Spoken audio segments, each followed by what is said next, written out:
จำนงประสมดังสมตั้งใจลูกขอบารมีไทยคุ้มดวงใจพบสกลใจลงพระพายสอดสายลังสีอันเชิญญานาคินีศรีปทุมมาพยาบุญไทยแห่งหวังนาคินคำชะโนดอันยิ่งใหญ่ทรงด้วยน้ำพระทัยเมตตาในมนุษย์ทั้งปวงย้อนดวงใจคนิ่งหาทั้งสัทธาและทองคำสิโลลาปราบยาคำโอเดพระคุณเอ๋ยเจ้าผู้งามจังแก้วเมตตาแลนผู้คือจังหวาเจ้าญาองค์นาคีผู้สามทอ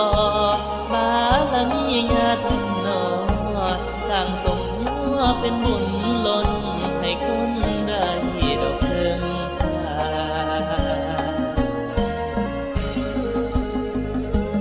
องค์แม่ยาโสภาจังอินแต่งสีปทุมแพง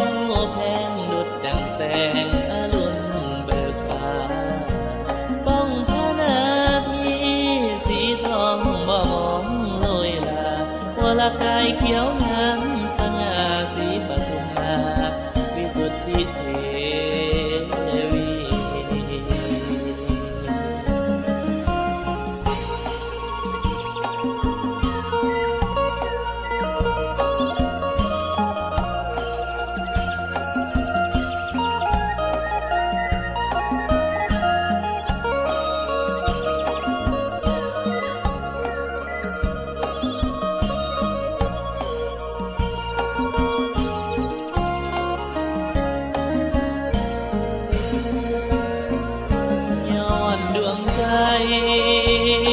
คนิ่งหา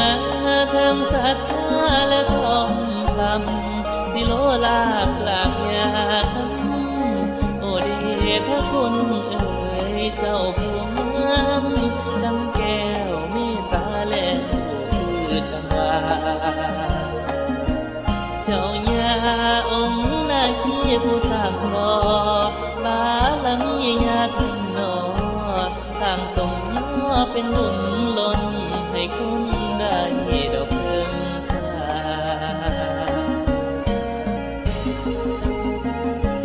องค์แม่ยาโสภาจังอินแต่ง